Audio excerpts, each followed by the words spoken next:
filling in here temporarily. But have no fear, he's going to have a sermon later on. We want to be in prayer for Greg's family.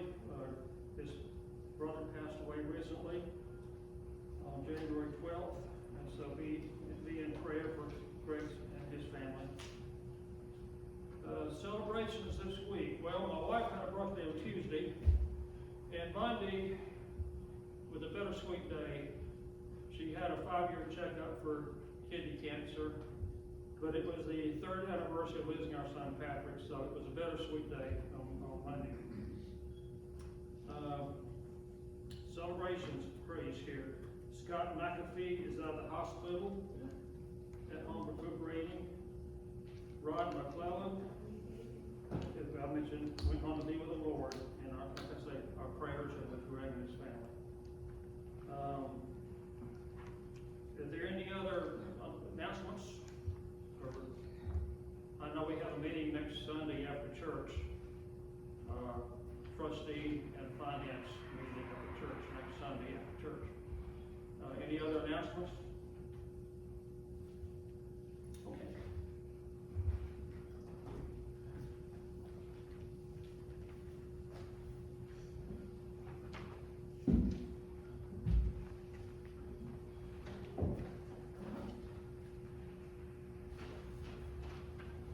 Our call to worship is Come Christians Join the Sing, and it's on page 77 of the hymn book. Second verse.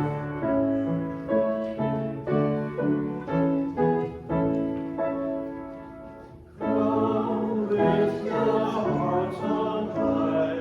Hallelujah, amen. Let praises fill the sky. Hallelujah, amen. He is our guide and friend.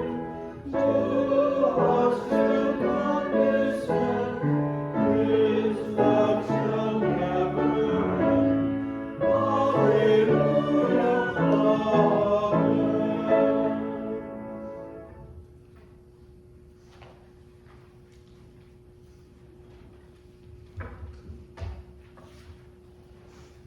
Our opening scripture is Psalms 2, verses 1 through 11.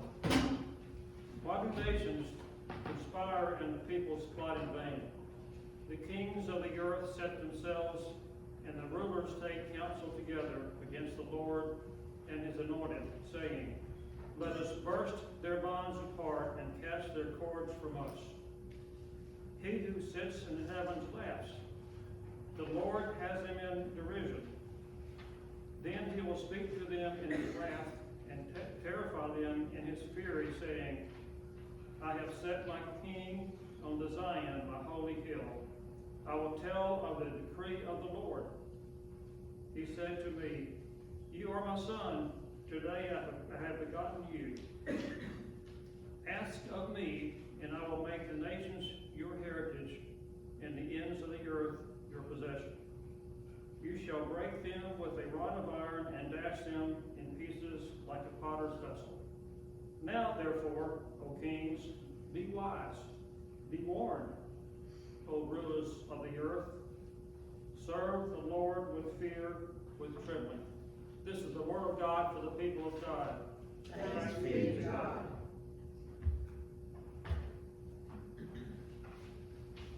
Our opening hymn is in the hymnal, page 72, All Hail the Power of Jesus' Name.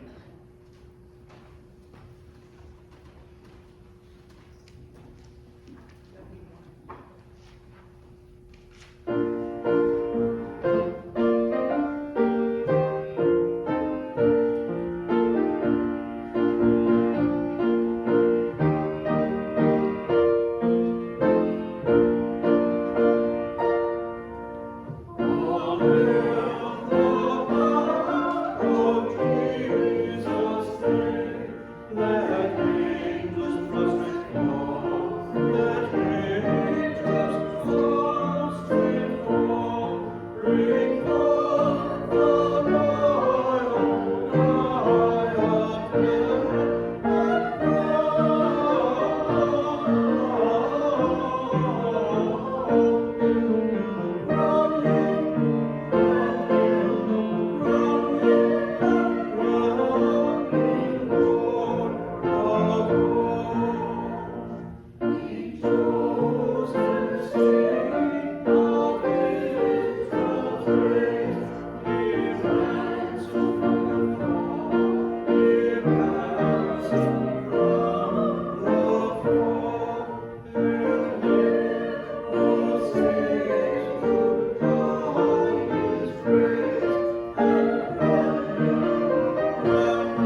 ask John to make announcements because I have some kind of a cold.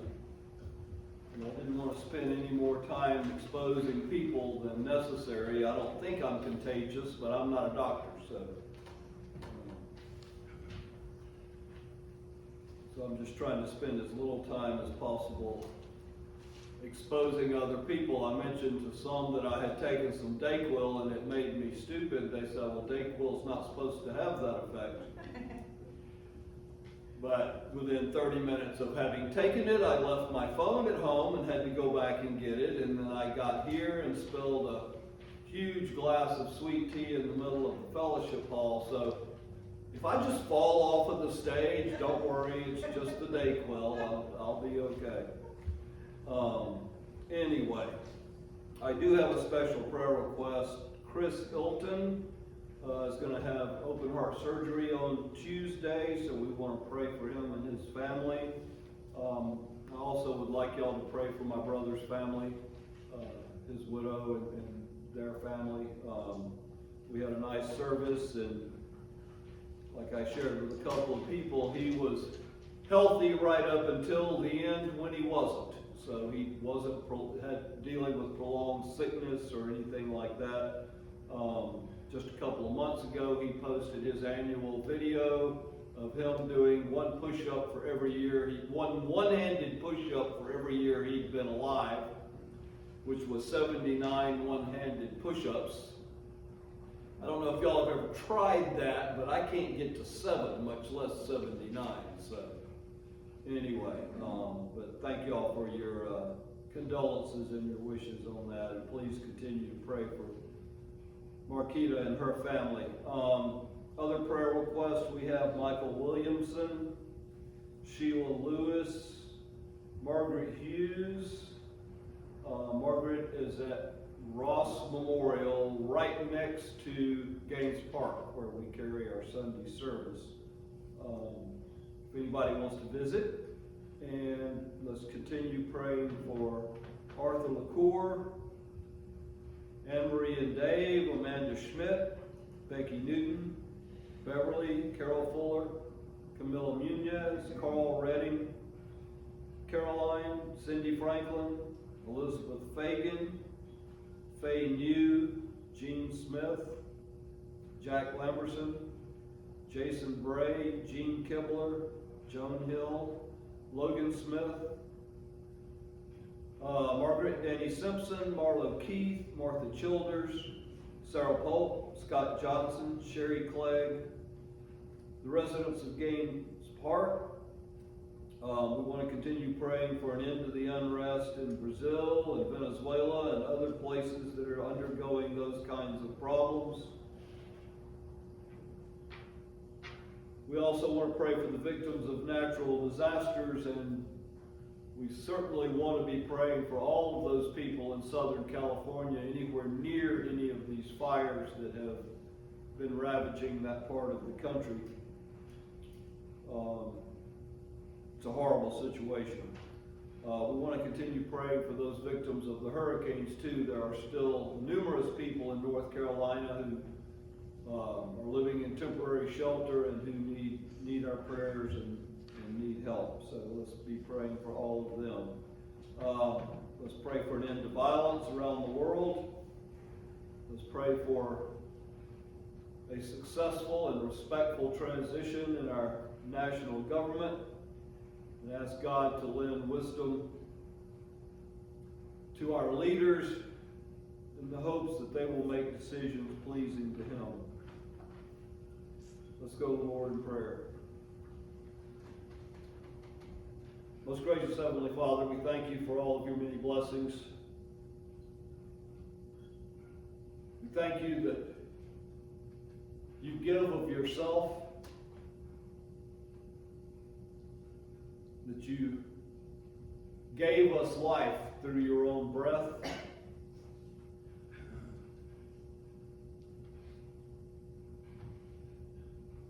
That you spend all of your thought and effort on our salvation, our regeneration, our restoration. We ask you to reach out your mighty hand and heal those who are sick, those who we have named, those we have not named. We ask that you bring healing and comfort to those in our community who do not know you or who are struggling for any reason at all. There are so many who only you can help. We ask that you find it within your will to bring healing and comfort to all of those. We thank you for the opportunity to gather here and worship you, the freedom to worship you in a way that we see fit. We thank you for the gift of your Son, Jesus Christ, without whom we would have no pathway to restoration or to a place within your kingdom.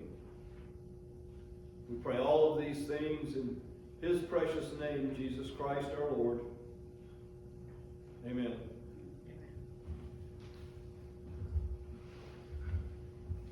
If you would join me in our statement of faith, you should find it in your bulletin. It is also in the hymnal, page 738.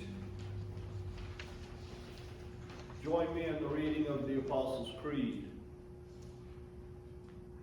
Let us unite in this historic confession of the Christian faith.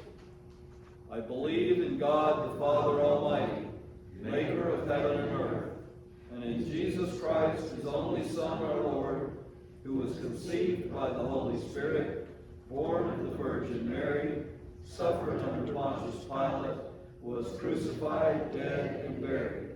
The third day he rose from the dead, he ascended into heaven, and sitteth at the right hand of God the Father Almighty.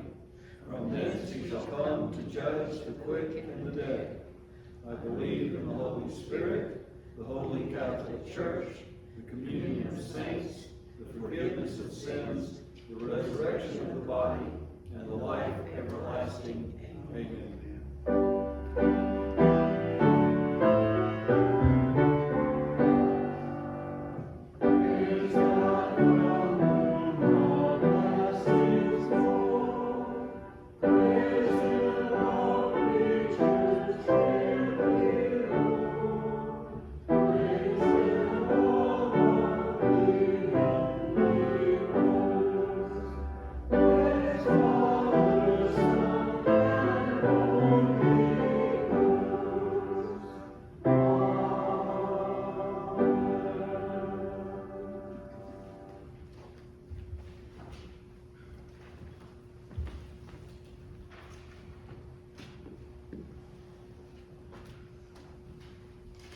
Next hymn praise is page 256 in the book.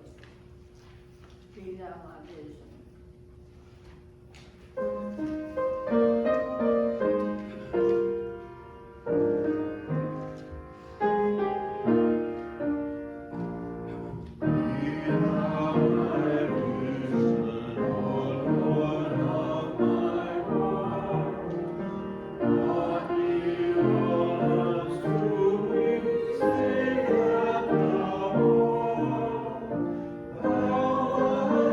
Thou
Possibly I didn't mention that when I spilled that big glass of sweet tea, I also spilled it all over myself and both of my sermons for today. So if you see me fumbling with the pages more than I normally do, it's because they're stuck together. My scripture comes from Genesis chapter 4, verses 1 through 7. It's a story you're all familiar with. It says, "Now the man was intimate with his wife Eve, and she became pregnant and gave birth to Cain. And then she said, I have created a man just as the Lord did. Then she gave birth to his brother Abel. Abel took care of the flocks, while Cain cultivated the ground. At the designated time, Cain brought some of the fruit of the ground for an offering to the Lord. But Abel brought some of the firstborn of his flock, even the fattest of them. And the Lord was pleased with Abel and his offering. But with Cain and his offering he was not pleased. So Cain became very angry, and his expression was downcast. Then the Lord said to Cain, Why are you angry? And why is your expression downcast? Is it not true that if you do what is right, you will be fine? But if you do not do what is right, sin is crouching at the door. It desires to dominate you, but you must subdue it." The word of God for the people of God. So, this morning we're going to talk a little bit about the word sacrifice. Sacrifice is another one of those words that I didn't like when I was younger, because I knew that to sacrifice meant to give away something of value. Who wants to give away their good stuff? In biblical terms, it seemed even worse. Why did the preacher say God loves you in one breath and then say you have to make sacrifices to the Lord in the next breath? This is one of those childish ideas that I unfortunately carried into my adult life for a long time. Now, depending on your upbringing and surroundings, there are many words in Scripture that seem negative. Not even the words that are not in Scripture that seem negative. But they can actually be virtues and blessings. To me, the word discipline meant punishment. Well, nobody likes to be punished. I mean, it wouldn't be punishment if you liked it. So discipline was another one of those words that I didn't care too much for. But see, the word discipline has a number of meanings, and it's not all about punishment. Discipline can also mean that we're organized or that we're orderly, that we follow guidelines. Self-discipline is a virtue that helps us succeed in life. Well, that's certainly not a negative. So the word sacrifice can definitely be one of those words that holds negative connotations, but sacrifice can also be a virtue or a blessing. Before we go any further, let's look at our scripture story just a little bit. In this story about Cain and Abel, the word used is offering. It doesn't say sacrifice. And there's a reason for that. There are no real details about where Cain and Abel brought their offerings or how their offerings were prepared. This is something we may see as important as we move on, but it's not really in the story.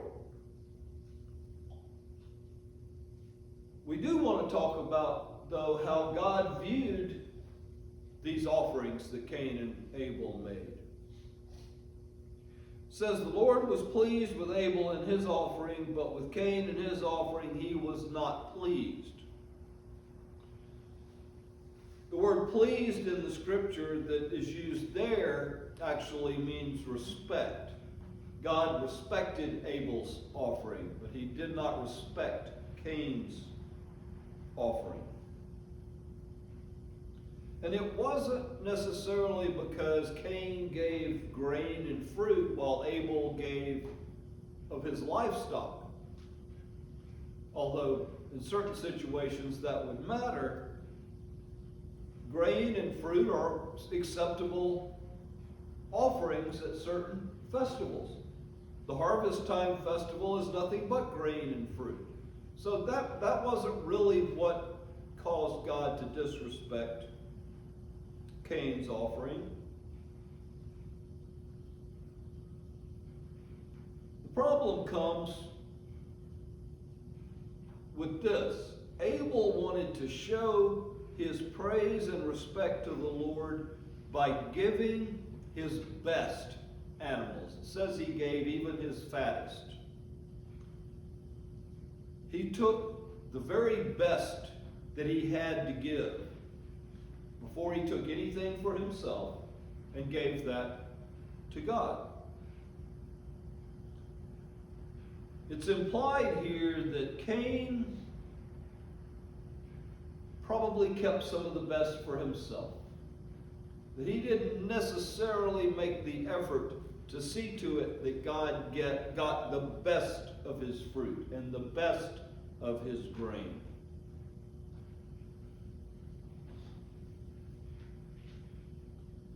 And so that's why God viewed Abel's offering favorably and not so favorably the offering that Cain made. Something I want to clear up here, and y'all know that in the time that I've been here, I haven't preached very much about tithing. I feel that most of you have been going to church long enough that you know about tithing, and I honestly don't want our services to be about money. And the only reason I'm bringing that up here is to clarify that tithing and sacrifice are not the same thing in the Bible.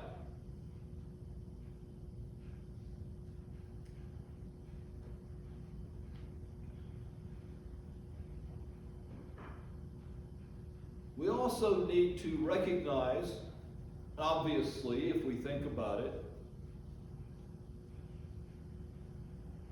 that we should not view sacrifice or offerings or tithing as providing God with something that he needs. God don't need it. God created it.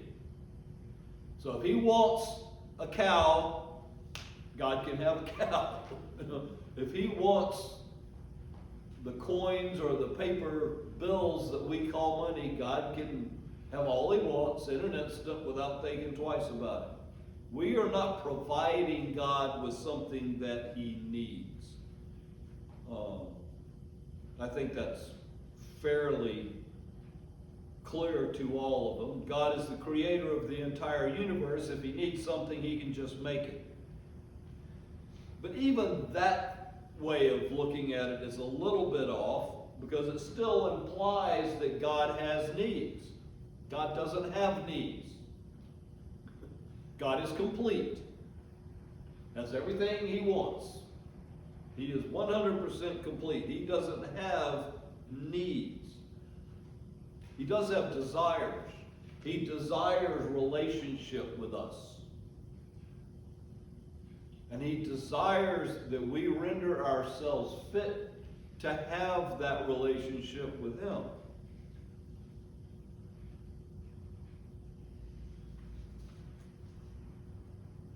Offerings and tithes and sacrifice have nothing to do about meeting God's needs. It's about meeting our needs as his children. And that's the part, because we all know God doesn't really need our sacrifice or our money. Where we stumble is we fail sometimes to see how giving our sacrifice, our offerings benefit us. But they do.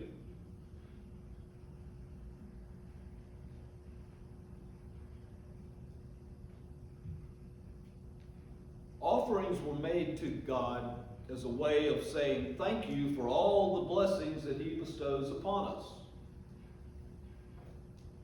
Sacrifice, the word for sacrifice in the Bible is a very specific type of offering. It's an offering, but it's a very specific type of offering. To be a sacrifice in the biblical term or the Old Testament term, it must involve the slaughter and burning of livestock. That's why it's called a burnt offering. The livestock that is sacrificed or made a burnt offering can only be the best. It must be without blemish. It must be the best that we have to offer.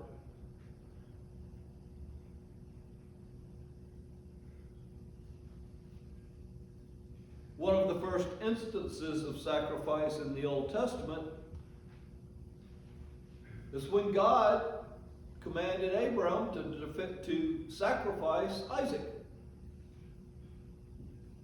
This story is presented to us as a test of Abraham's obedience to God.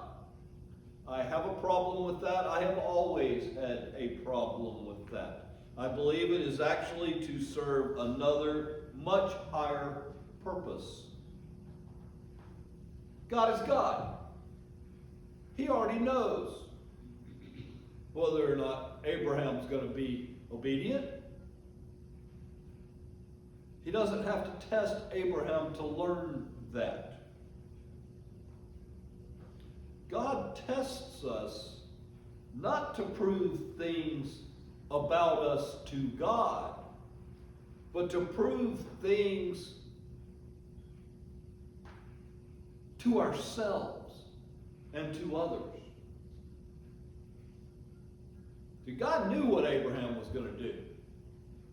Abraham, not so much.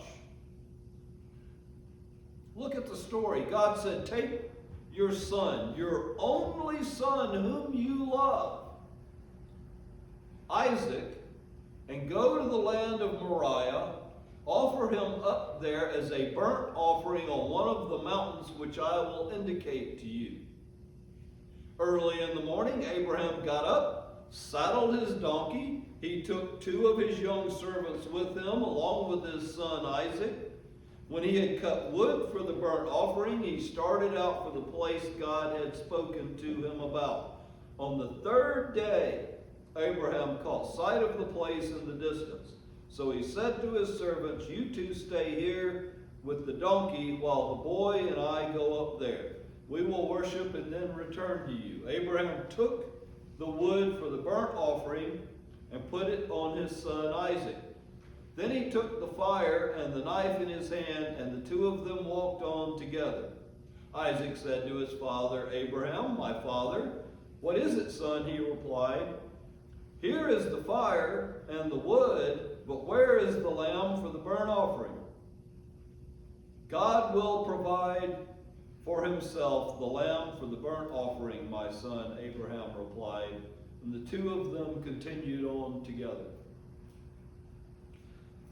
Now you know, even though it doesn't say it, that in his heart, Abraham questioned this. He loved Isaac. He loved Isaac even more because he and Sarah had waited so long for God to fulfill his promise of a son. And now God was going to take him away. You know, even though it doesn't say it, that Abraham was struggling with this, that his heart was breaking, that he was questioning, why was God doing this? And yet, he didn't argue with God.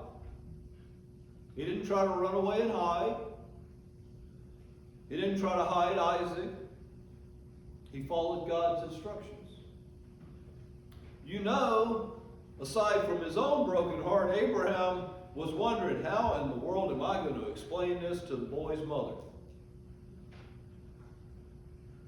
That might have been the scariest part of the whole thing.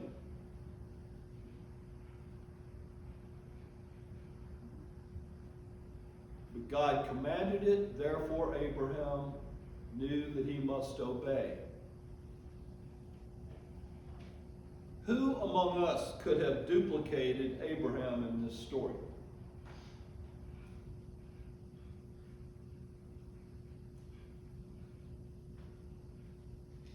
Not only was God commanding him to do a horrible act that would break Abraham's heart, but he didn't make it easy for him.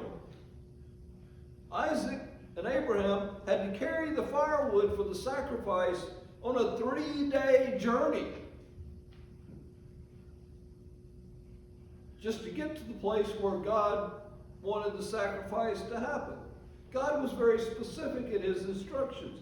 He did not make this an easy thing for Abraham to do. Abraham had to struggle with this for 3 days. Now we all know that in the end, God prevented Abraham from killing Isaac. And aside from his broken heart and all the struggles that Abraham had to have had during that 3-day trip, imagine how God's reprieve strengthened Abraham's understanding of God's mercy. He had already committed himself to killing his own son to please God. But in the end, God's mercy kept that from happening. Imagine how that affected Abraham's faith and mercy and view of God's mercy. But here's the highest call, the highest result of that story. Think about the millions of people throughout history who have read that story, who have heard that story, who have marveled at that story, and come away with a better understanding of how it blesses us to be faithful and obedient to God. So that story didn't just serve to help Abraham strengthen his faith and strengthen his view of God. Everybody who's ever read that story has to see how those events helped each of us with our own commitment to obey God's will,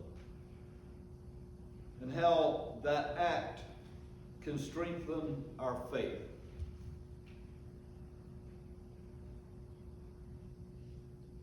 So yes, sacrifice to God is a virtue and it is a blessing.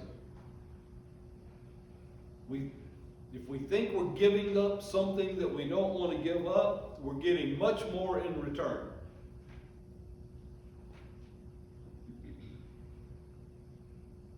By practicing obedience and by practicing faith in God, or by practicing obedience, we grow in the virtue of faith in God. And above all else, above obedience and above sacrifice, there's faith. Faith reigns supreme in all of those virtues. I would easily venture to state that faith reigns supreme of all virtues that man can have. There can't be anything more important than learning to trust God, learning to have faith in God. Because how can we be obedient if we don't trust God? How can we ever hope to be restored to a proper relationship with God if we don't trust God? And I believe that at some point in every human life, there is a moment of crises where we have to choose whether or not we're going to attempt to trust God. I do not believe that there can be any higher virtue than the virtue of faith, and I will tell you why. Offerings and sacrifice and tithes are not for the benefit or the joy of God. Those things benefit us if we practice them willingly. And if we're reluctant, or if we're fearful to try to do what God tells us, if we're honest with ourselves, that's at least a starting point from which we can grow into a trust of God. I can tell you from my own experience, I learned how to trust God in little bitty steps. And then after I had trusted God with some little things and little steps, and it had worked out all right, then I started trusting God with a little bit bigger things, a little bit larger steps. That sounds horrible that I was testing God, but that's how much control fear had over me. So learning to trust God, that is the crux, that is the turning point for all of us in our attempts to have a proper relationship with God. Every single time that we obey God, or that we make an offering or a sacrifice to God, we have an experience that demonstrates that giving to God does us no harm. I have never been punished for trusting God. I have never been punished for giving to God. I have never done without because I gave to God. As long as I did it with a willing heart and for the right reasons. Every time that we obey God, we learn a little bit more trust, a little bit more faith.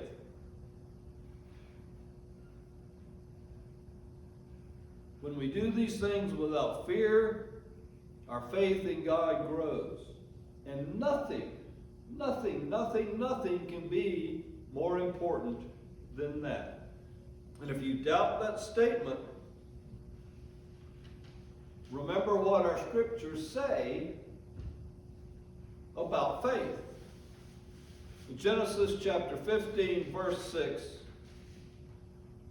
it says, Abram believed the Lord, and the Lord credited it as righteousness to him.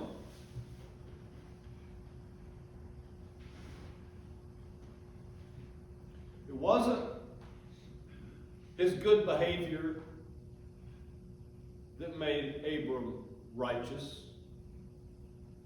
It wasn't his wealth. It wasn't his wisdom. It was the fact that he trusted God. Not perfectly, but he trusted God. And that act alone, it says, God credited it to him as righteousness. It wasn't his courage or his works or anything else. It was his faith, it was his trust that rendered Abram righteous. We need to remember this in our own lives. I doubt that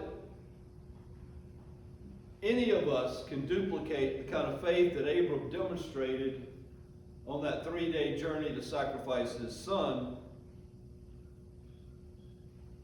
But we don't have to. We just have to walk through the fear and learn to grow in our faith from wherever we start.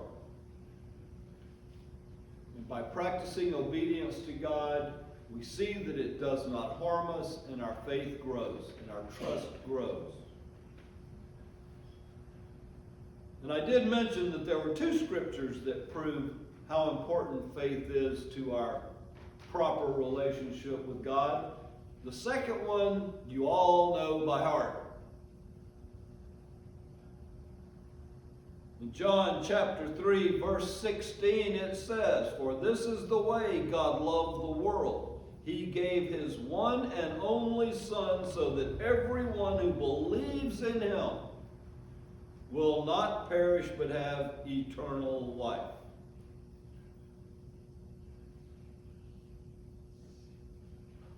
That's belief, that's faith, that's trust. God didn't require Isaac's life of Abram. He restrained Abram's hand. He showed mercy to Abram. But God gave the life of his only son. And all he asks in return is for us to believe it. There is no higher virtue than faith and trust in God. If willing sacrifice leads to that kind of faith, then we should all be willing to sacrifice for the Lord. Amen? Amen. Amen.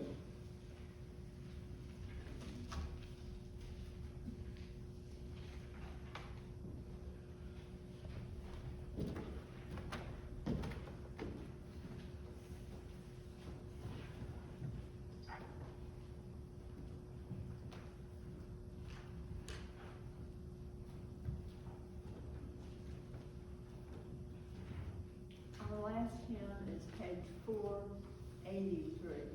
Rejoice, the Lord is King.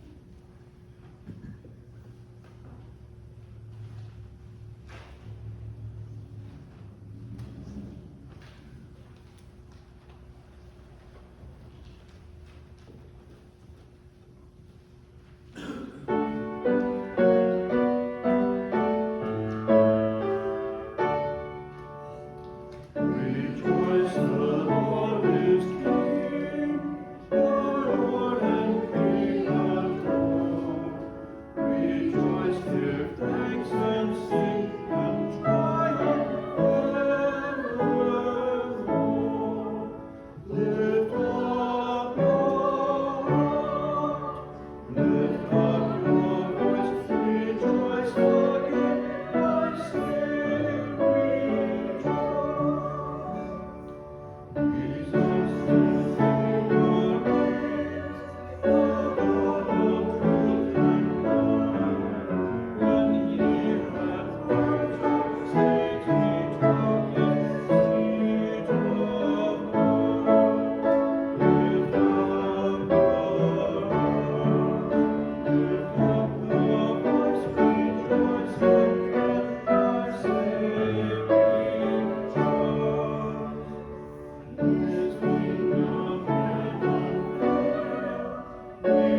May the Lord bless you and keep you.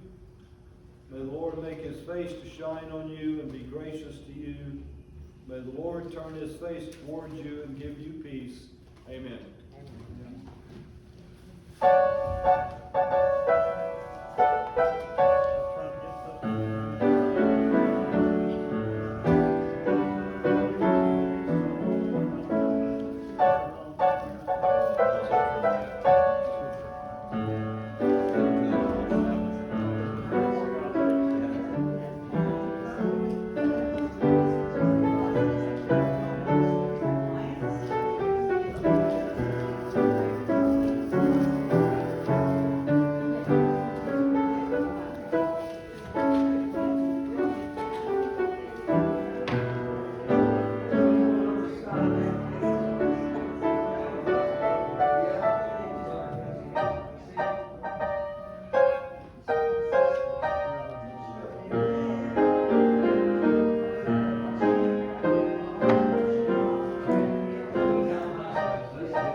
Chance on giving somebody something.